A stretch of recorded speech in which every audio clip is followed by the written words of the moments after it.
कहानी की शुरुआत में हमें कुनान नाम के एक महाद्वीप के बारे में बताया जाता है जहां दुनिया स्वॉर्ड्स और सॉर्सरी यानी कि जादूगरी से चलती है। और ये तीन बड़े देश है, अमूरिया, इसिलफिन और वेनलोडिश। ये तीनों ही देश बहुत ही ज्यादा शक्तिशाली थे और तीनों की ही आपस में बिल्कुल नहीं बनती। एक भी देश में शुरू हुई कोई परेशानी तीनों देश के बीच युद्ध करवा सकती थी।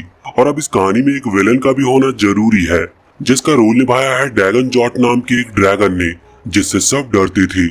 और ये कहानी इसी ड्रैगन जॉट से बदला लेने की है, जो एक बच्चा अपने माँ बाप की मौत का उससे बदला लेना चाहता है।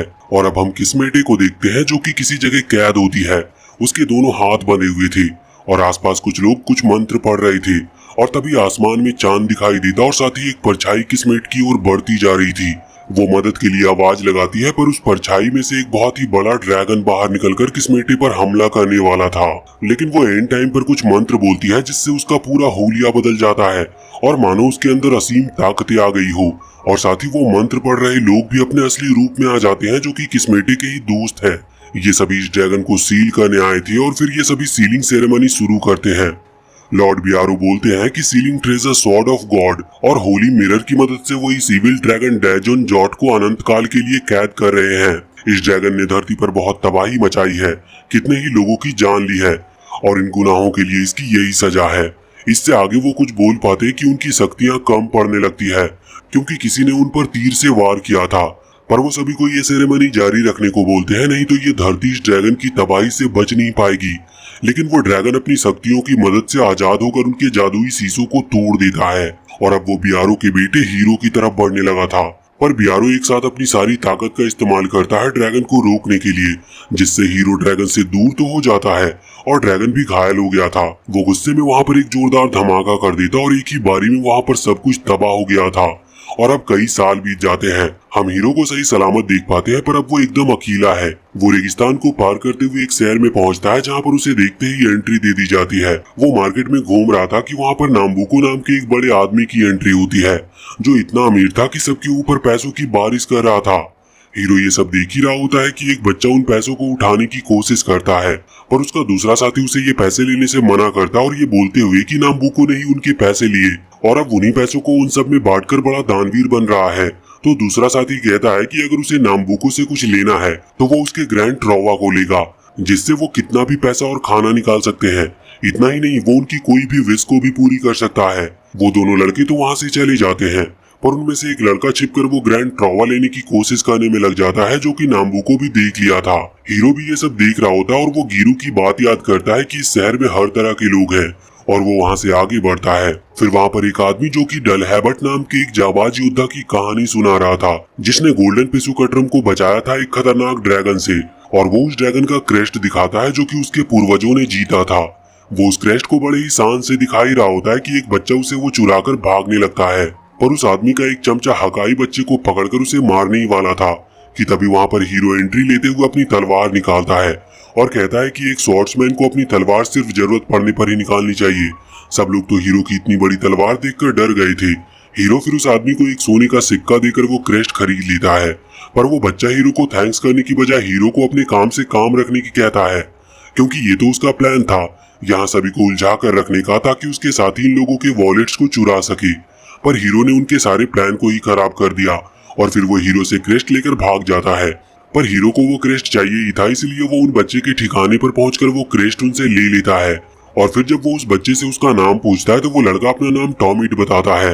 वो बच्चे हीरो से वो क्रेस्ट छीनने के लिए उस पर हमला करने के लिए भी तैयार हो जाते हैं, पर हीरो सीधे खिड़की से भाग गया था। वहीं हम गिरू को हीरो की फोटो लेकर उसकी तलाश करते हुए देखते हैं। उसके साथ उसका साथी पलूपा भी है। फिर हम नाम्बुको को देखते हैं, जो कि उस शहर के मेयर को उसके सारे मैजिसाइड को बेचने को मजबूर कर रहा था। मेयर कहता है कि वो अगर ऐसा करेगा तो उनके प्राइसेस बहुत ज्यादा बढ़ जाएंगे, पर नाम्बुको तो यही चाहता था, ताकि फिर वो इन मैजिसाइड को बेचकर ज्यादा दामों पर पैसे कमा सके। तभी नाम्बुको की एक मेड सारू मेयर का एक इम्पोर्टेंट पॉट तोड़ देती है। ये देखकर मेयर चिल्ला पड़ता है। इस पर नाम्बुको के सैनिक उस पर तलवार तान देते हैं। नाम्बुको उन्हें रोकता है। फिर वो मेयर को अपना ग्रैंड ट्रॉवा दिखाते हुए लालच देता है कि अगर वो उसकी बात मानेगा तो वो उसके फायदे के लिए इसका इस्तेमाल करेंगे। मेयर इसके लिए राजी हो गया था, पर वो कहता है कि वो इसका इस्तेमाल डायरेक्टली नहीं कर सकता, वरना उसकी बदनामी हो सकती है। इसी बीच एक छोटा सा क्रिएचर ग्रैंड ट्रॉवा को चुरा लेता है। सारू तुरंत ही अपने मैजिक की मदद से उस क्रिएचर को नीचे खींच लेती है और उसके साथ वही बच्चा पेसेट था। इसी बीच हम एक लड़की को देखते हैं जो कुछ जादुई सी जगह में गिर जा रही थी और जैसे ही वो पानी को छूती है सारा पानी बर्फ में बदल जाता है और सीन फिर से हीरो पर शिफ्ट होता है जो बच्चों से बचकर भाग रहा था। इस पकड़म पकड़ाई में एक बच्चा नीचे गिरने वाला था पर हीरो तुरंत ही उसे बचा भी लेता है और तभी उन्हें मालूम पड़ता है कि उनका एक साथी पेसेट मेयर के किले में पकड़ा गया और शाम तक उसे सजा दी जाने वाली है। और अब ये पूरी मंडली अपने दोस्त को बचाने के लिए भागती है जहाँ पेसेट को मारा जा रहा था। हीरो ने ये सब रोकने को कहता है पर सारू अपने सैनिकों को उसे मारने का ऑर्डर देती है, लेकिन हीरो चुटकियों में अपनी बड़ी सी तलवार से उन सबको ठिकाने लगा देता है। ये देखकर सारू अपने मैजिक का इस्तेमाल करती है जिससे वो एक बड़ा सा धमाका करती है पर हीरो आराम से उसका सामना करके निकल जाता है और फिर यहाँ उसकी तलवार रिवील होती है जो कि काफी छोटी थी, बस उसकी म्यान ही बड़ी होती है। सभी ये सब देखकर कंफ्यूज हो ही रहे थे कि तभी उसे यंग मास्टर बुलाते हुए वहाँ पर प्रोटेक्ट करने के लिए गीरू पहुंच जाता है। हीरो उसे खुद को यंग मास्टर बुलाने से मना करता है। पालूपा कहता है कि ये गीरू की ही गलती है जो उसने हीरो से कहा कि वो 10 साल में आराम से मास्टर स्वॉर्ड्समैन बन जाएगा, यानी एक माहिर योद्धा। और हीरो भी अब इस लेवल पर डैजन जोट को हराने के सपने देखने लगा है जो अभी तक उसके बस की नहीं है। सारू ने टोकते हुए कहती है कि वो अब सबको मार डालेगी और वो ग्रैंड ट्रॉवा निकालती है जिसे देख हीरो पहचान जाता है कि ये तो उसके पिता की सीलिंग ट्रेजर है। ये देखकर नाम्बुको समझ गया था कि हीरो कहीं और से बिलोंग करता है। इस पर सारू कहती है कि ये नाम्बुको का ग्रैंड ट्रॉवा है और इसकी मदद से वो कोई भी विश पूरी कर सकती है, यहाँ तक कि उसे मारने की भी। गीरू और हीरो दोनों फाइट के लिए अपनी तलवार उठा लेते हैं और सारू ग्रैंड ट्रॉवा को एक्टिवेट करके अटैक करती है पर हीरो के सामने एक अदृश्य सी दीवार खड़ी हो जाती है जिससे वो अटैक रिफ्लेक्ट कर जाता है और एक बड़े से पहाड़ पर धमाका करता है और अचानक से ड्रैगन डैजन जॉट उनके सामने प्रकट हो गया था। हीरो उसे देखते ही पहचान जाता है कि यही उसके माता पिता की मौत की वजह था। हम यहाँ पर हीरो के गर्दन के निशान को चमकता हुआ देख पाते हैं और ठीक ऐसा ही निशान डैजन जॉट के शरीर पर भी था। यहाँ पर सीन फिर से हीरो पर शिफ्ट होता है जो डैजन जॉट के ऊपर सीधे अपने तलवार से वार कर देता है, लेकिन अभी वो इसके लिए बहुत कमजोर है और एक साथ इतनी ताकत का इस्तेमाल करने की वजह से वो खुद ही बेहोश हो गया था। और फिर डैजन जॉट वहाँ मौजूद सभी लोगों पर अपना कहर बरसाने लगता है। आम इंसान तो उसकी आवाज के सामने भी टिक नहीं पा रहे थे। सारू ड्रैगन को रोकने के लिए ढेर सारी तीरें छोड़ने लगती है जो हीरो और गीरू को भी लगने वाली थी, पर डैजन उन दोनों को ही बचा लेता है अपने पंखों से और फिर वो अपनी तबाही बचाते हुए वहां से उड़कर चला जाता है। ये सब देखने के बाद नाम्बुको खुश हो गया था क्योंकि अब लोग डैजन के डर से उसके और मेयर के सामने झुकेंगे। फिर हम गीरू को देखते हैं जो कि हीरो को उन बच्चों के अड्डे पर ले आया था। बच्चों के पूछने पर गीरू बताता है कि 10 साल पहले गीरू के माता पिता लॉर्ड बियारो और किस्मेटी ने डैजन जॉट को सील करने की कोशिश करी थी, जिसे आज लोग डिजास्टर ऑफ बेल्बागोआ के नाम से जानते हैं। किस्मेटी को वहां पर डैजन के लिए किसी चारे की तरह इस्तेमाल किया गया और फिर लॉर्ड बियारो के सीलिंग ट्रेजर, किस्मेटी की सॉर्ड ऑफ गॉड, हीरो के होली मिरर और 100 शक्तिशाली मेजेस के साथ सीलिंग सेरेमनी शुरू किया गया। सभी को लगा था कि सीलिंग कामयाब रहा, पर इस सेरेमनी की आग ने सबको अपनी चपेट में ले लिया और सभी एक ऐसी अग्नि में समा गए जिससे उनका लौट पाना नामुमकिन था और बस हीरो वहां से बच पाया था और वो भी गीरू की वजह से ही। तब से हीरो अनाथ हो गया और तभी वहां पर हीरो होश में आकर तुरंत ही डैजन को ढूंढने लगता है उसे खत्म करने के लिए। टॉमिटे कहता है कि वो अपने इन स्किल से डैजन को नहीं हरा सकता, पर हीरो कहता है कि उसने आज के दिन के लिए ही इतनी ट्रेनिंग की ताकि वो अपने माता पिता की मौत का बदला ले सके। पेसेटी कहता है कि वो ग्रैंड ट्रॉवा का यूज कर सकता है डैजन को हराने के लिए। हीरो भी कहता है कि उसके पिता भी जरूर यही करने की कोशिश कर रहे होंगे, इसीलिए अब वो नाम्बुको के ग्रैंड ट्रॉवा को चुराने का ठान लेते हैं। अब ये तीनों नाम्बुको को ढूंढने के लिए निकल पड़ते हैं। हीरो बताता है कि उसने सोने के सिक्कों की मदद से ये क्रेस्ट खरीदा है। ये सुन पालूपा को गुस्सा आ जाता है क्योंकि वो सिक्के उसके थे और उसके हिसाब से ये क्रेस्ट भी नकली है, पर ये दोनों पालूपा को गुस्से में छोड़कर भागने लगते हैं और बेचारा पालूपा अपने छोटे छोटे पैरों से उनका पीछा करने में लग जाता है। और वहीं सारू को पता चलता है कि नाम्बुको उसे छोड़कर चला गया ताकि वो यहाँ रुककर हीरो को ढूंढ सके। वहीं एरिन नाम की एक लड़की हीरो के पास पहुंचती है जहाँ पर हीरो खाने के लिए भटक रहा था क्योंकि नाम्बुको के खिलाफ जाने की वजह से कोई भी उसे खाना देने के लिए तैयार नहीं था। एरिन उन लोगों को अपने साथ ले जाती है खाना खिलाने को और बातों ही बातों में वो यहाँ पर बियारो का जिक्र करती है जिससे ये तीनों अलर्ट हो जाते हैं। पर फिर एरिन अपना नाम बताने के बाद चली गई थी और फिर इन्हें ही सारे खाने का बिल भी पे करना पड़ता है। उनके पास तो सोने की जगह भी नहीं थी, इसीलिए वो टॉमिटे के अड्डे पर रात बिताने चले आते हैं। टॉमिटे को पेसेट की वजह से उसकी बात माननी पड़ती और फिर अगले दिन गीरू सभी के लिए बहुत टेस्टी सा नाश्ता तैयार करता है जिससे सारे बच्चे बड़े खुश थे और फिर हीरो ग्रैंड ट्रॉवा चुराने की प्लानिंग में लग जाता है। लेकिन गीरू से पहले अपनी ट्रेनिंग पूरी करने को कहता है क्योंकि अभी भी वो तलवारबाजी में माहिर नहीं है और अब गिरू उसकी ट्रेनिंग स्टार्ट करवाता है, जिससे हीरो को इन स्लाइम्स के साथ फाइट करनी है। पर ये देखने में जितना आसान है उतना असल में था नहीं, क्योंकि ये स्लाइम्स बहुत फास्ट है और बहुत चिपचिपे भी। हीरो बड़ी तलवार यूज करने को कहता है, पर गिरू कहता है कि इस टास्क के लिए ये तलवार एकदम परफेक्ट है। और फिर ये स्लाइम्स हीरो पर अटैक करना शुरू कर देते हैं, जिससे उसकी हालत काफी खराब हो रही थी। पालूपा गिरू को कहता है कि वो जानता है ना कि हीरो के अंदर तलवारबाजी का कोई टैलेंट नहीं है, पर गिरू कहता है कि उसके अंदर टैलेंट है जो वो साबित करके रहेगा। और फिर वो कुछ मॉन्स्टर्स को मारने चला जाता है ताकि उन्हें बेचकर पैसे कमा सके। इधर हीरो की हालत खराब हो रही थी। उसे लग रहा था कि ये स्लाइम्स इतने छोटे हैं, तभी वो इन्हें हरा नहीं पा रहा, इसलिए उसे किसी बड़े को हराना चाहिए। और तभी उसकी नजर पालूपा के पीछे आ रहे सैंड ड्रैगन पर पड़ती है और वो ड्रैगन पर हमला करने लगता है। पर तभी वो देखता है कि उस ड्रैगन में एक लड़की बैठी है और उस लड़की के कहने पर वो ड्रैगन बड़ी शांति से वहां से चला जाता है। फिर वो लड़की तुरंत ही हीरो को गले लगाकर उसकी धड़कनें सुनने लगती है और फिर वो उसे अपने साथ ले चलने लगती है और अपना नाम सरातो बताती है। इनकी बातें चली रही थी कि तभी गिरू वहां पर आता है। पहले तो वो सरातो को कोई मॉन्स्टर समझ लेता है, पर हीरो उसे बताता है कि ये बस एक नॉर्मल सी लड़की है। सरातो की अजीब सी बातों को सुनकर पालूपा कहता है कि उनका इस लड़की से दूर रहना ही ठीक होगा, और तीनों वहां से चुपचाप खिसक लेते हैं। लेकिन वापस आने के बाद भी हीरो के दिमाग से वो लड़की जा ही नहीं रही थी। टॉमिटे उसे छेड़ने लगता है कि कहीं उसे उस लड़की से प्यार तो नहीं हो गया। हीरो कहता है कि पता नहीं क्यों वो लड़की उसे बड़ी अकेली लगी, मानो वो बहुत दुखी हो। तो टॉमिटे कहता है कि वो और उसके दोस्त भी हमेशा से अकेले रहे हैं, उन्हें तो मालूम भी नहीं कि उनके पिता कौन है, वो जिंदा है भी या नहीं, लेकिन फिर भी वो सब इस दुनिया में सरवाइव कर रहे हैं। पर फिर भी हीरो सरातो को दिमाग से निकाल नहीं पा रहा था। वहीं हम देखते हैं कि सारू अपने सैनिकों के साथ हीरो को ढूंढने में लगी थी, जिसके लिए वो अपने मैजिकल मिरर का यूज करने की कोशिश करती है, पर उसे कुछ मालूम ही नहीं चलता और उसके सामने से ही सरातो निकलती है जिस पर एरिन ने नजर रखी थी। और वहीं नाम्बुको ने अपनी चालें चलना शुरू कर दिया था। वो अब सभी देशों में डेजन जॉर्ड के जागने की बात फैलाने को कहता है ताकि सभी में डर का माहौल फैल जाए, और साथ ही वो ज्यादा से ज्यादा मैजिक स्टोन्स बनाने का ऑर्डर देता है। और फिर वो डॉक्टर बफेलोपा को जल्दी से खतरनाक हथियार तैयार करने को कहता है, क्योंकि जल्दी युद्ध शुरू होने वाला है, जिसके लिए तीनों देशों को हथियार की जरूरत होगी और वो इसी से अपना फायदा उठाएगा। और फिर हम डॉक्टर बफेलोपा के पास सरातो की जादुई छड़ी की तरह एक छड़ी को देखते हैं और वो मनी मन सरातो को अपना ध्यान रखने को कहते हैं, यानी वो उसे जानते हैं। वहीं सरातो ने हीरो को ढूंढ लिया था। टॉमिटे पूछता है कि उसे यहाँ का पता कैसे चला, तो वो कहती है कि वो इम्पोर्टेंट चीजों को खुद पता लगा लेती है और हीरो को कहती है कि जहाँ वो रहेगा वही उसका ठिकाना भी है। ये सुन हीरो बिना किसी से पूछे साथ रहने की परमिशन दे देता है। अगले दिन गिरू फिर से शिकार पर निकल गया था ताकि वो पैसे इकट्ठा कर सके, और वहीं हीरो सरातो के साथ ट्रेनिंग के लिए गया होता है। और पिछले दिन की तरह आज भी हीरो बस मार ही खा रहा होता है स्लाइम से। तो सरातो पूछती है कि वो इस तरह से मार खा के जीत रहा है या हार रहा है। सरातो की बातें ऐसी होती है मानो उसका दिमाग एक छोटे बच्चे की तरह, जो कि अभी दुनिया को समझ ही रही हो। हीरो उसके सवाल से परेशान होकर कहता है कि ये बस ट्रेनिंग है जो वो डेजन जॉर्ड को हराने के लिए कर रहा है, कि तभी एक भेड़िया उनके ऊपर अटैक कर देता है। हीरो उसका सामना करने की कोशिश करता है, पर उसके एक पंजे से वो घायल हो गया था। फिर वो मॉन्स्टर सरातो की ओर बढ़ने लगता है, तो हीरो हिम्मत करके फिर से खड़ा होता है उसे बचाने के लिए। तो वो मॉन्स्टर फिर से उसके ऊपर अटैक करता है, पर वो हीरो को चोट पहुंचाने से पहले ही रुक गया था। हीरो को लगता है कि शायद वो उसकी तलवार से रुका और सरातो के पास पहुंचता है और पूछता है कि उसे कोई चोट तो नहीं लगी। पर सरातो को याद ही नहीं था कि जस्ट अभी हुआ क्या, और अचानक काफी वो थक सी गई थी। फिर वो हीरो का जख्म नोटिस करती है, तो वो उसे अपनी जादुई छड़ी से एकदम हील कर देती है।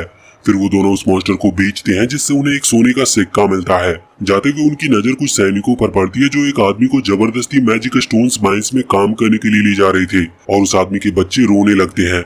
ये देख हीरो को बिल्कुल भी अच्छा नहीं लगता और वो उन्हें रोकने की कोशिश करता है, पर वो सैनिक उसे भी मारकर अपने साथ काम कराने ले जाते हैं।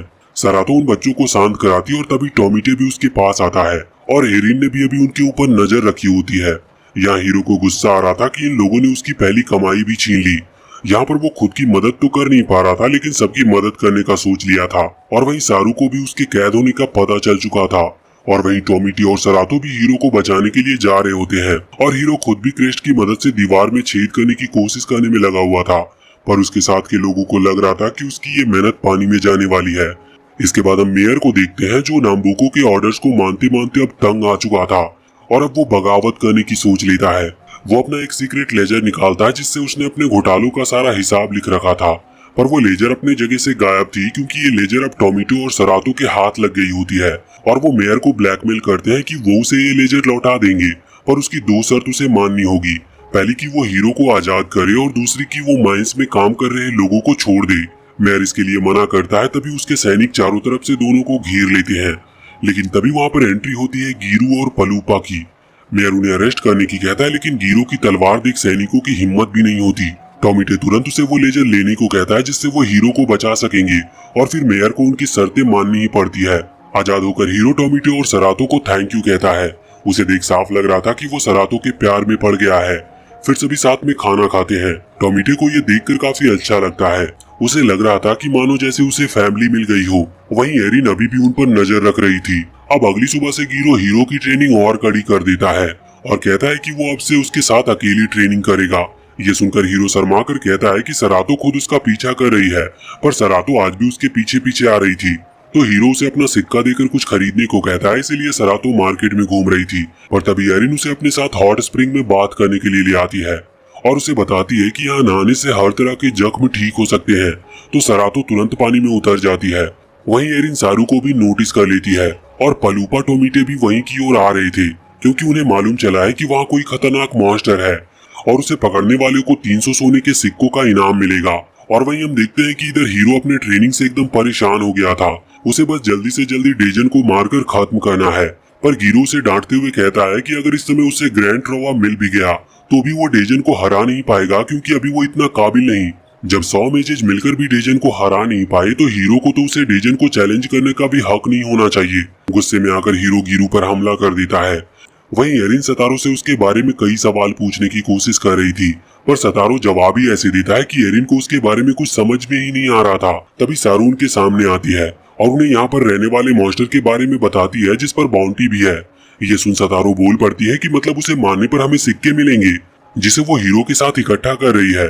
पर एरिन तुरंत उसका मुंह बंद कर देती है ताकि सारू हीरो का नाम ना सुन ले।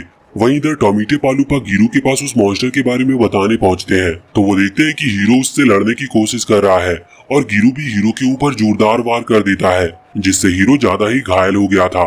इसलिए गीरू उसे लेकर हीलिंग स्प्रिंग ले जाने लगता है, लेकिन उन्हें सारू के सैनिक आता हुआ देख लेते हैं।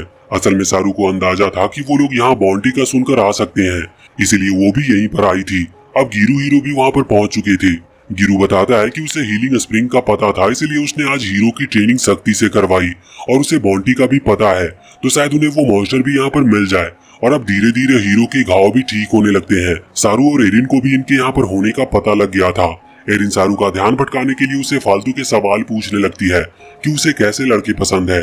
सारू तो ये सुनकर तुरंत बताती है कि वो नाम्बुको को पसंद करती है, यहाँ तक कि वो उसके साथ काम भी करती है और नाम्बुको उसे अपना दायां हाथ मानता है और यहाँ पर वो उसके काम से ही आई है हीरो नाम के एक लड़के को ढूंढने के लिए। तो सतारो बोल पड़ती है कि वो जानती है हीरो को, पर एरिन फिर से किसी तरह सारू को ये बात सुनने नहीं देती। वहीं टॉमीटे हीरो के गर्दन और चेस्ट पर बने निशान के बारे में पूछता है, तो गीरू बताता है कि ये उसका बर्थ मार्क है।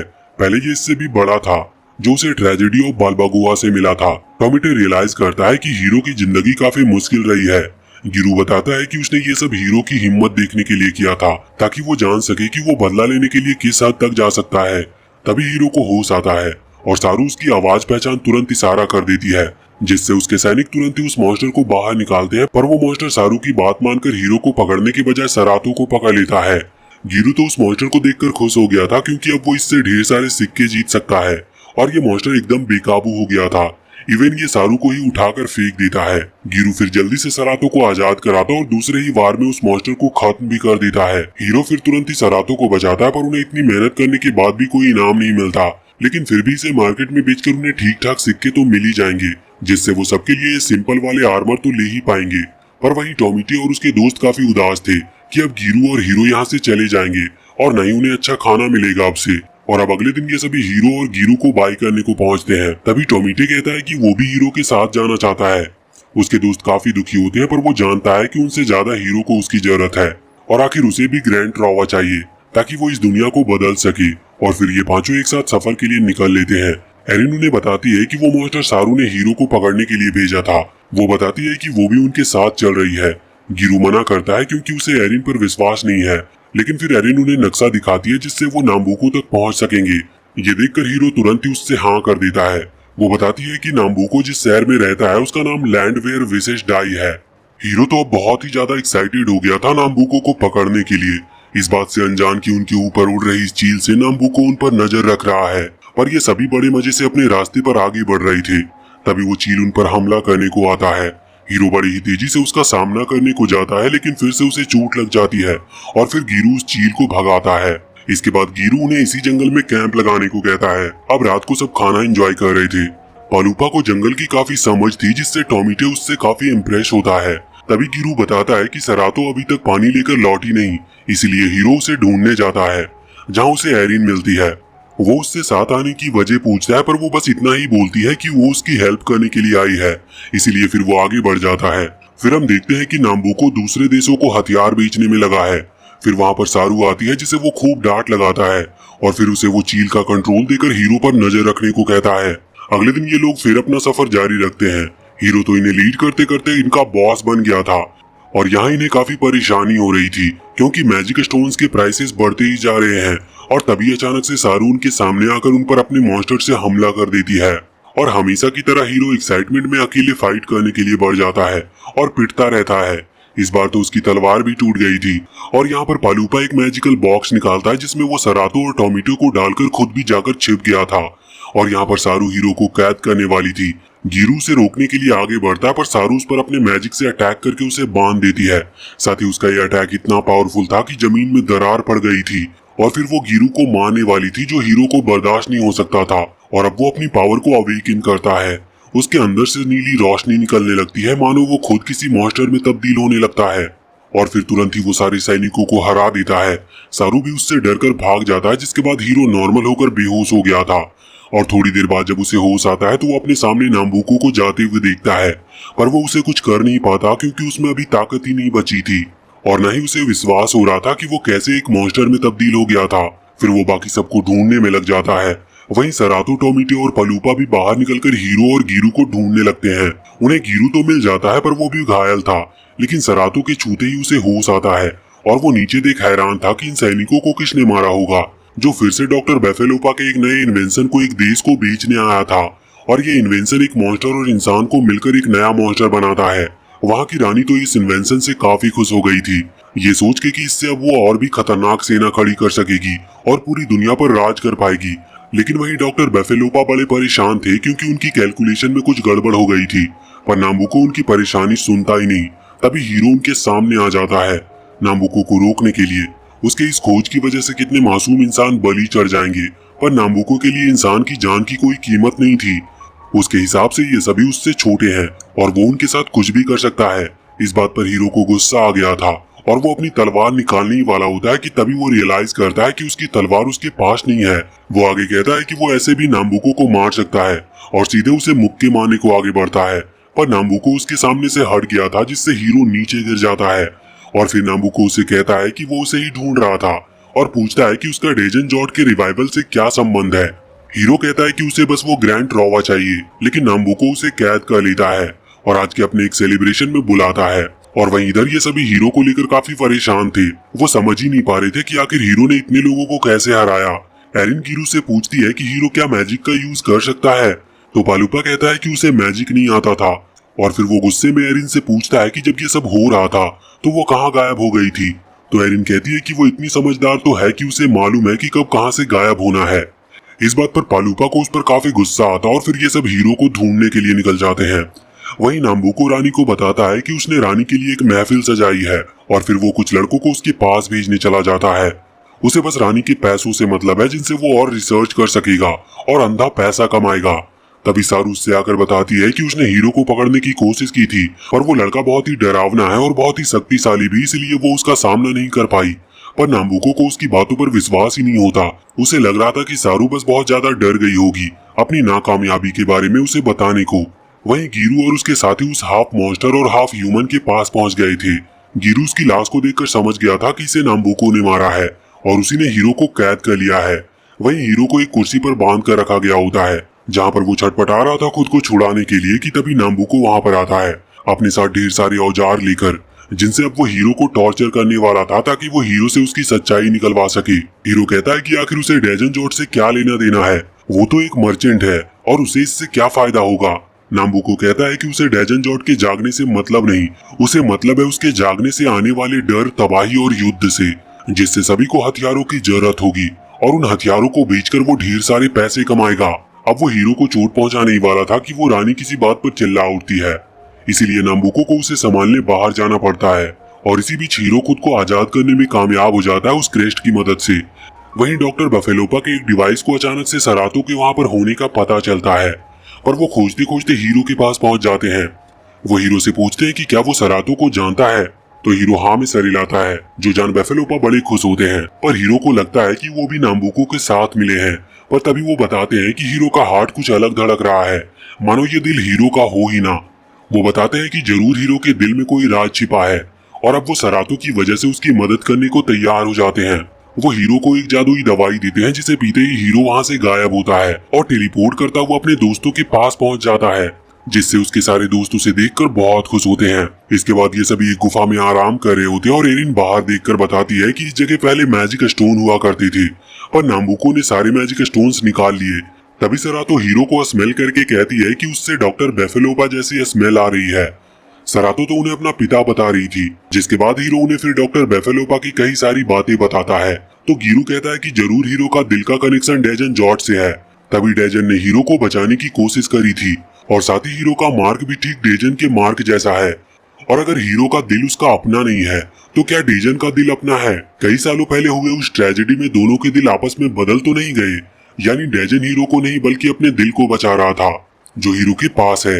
ये सुन हीरो को विश्वास ही नहीं होता, क्योंकि जिस डेजन से वो इतना नफरत करता है वो अब तक उसी का दिल लिए घूम रहा है।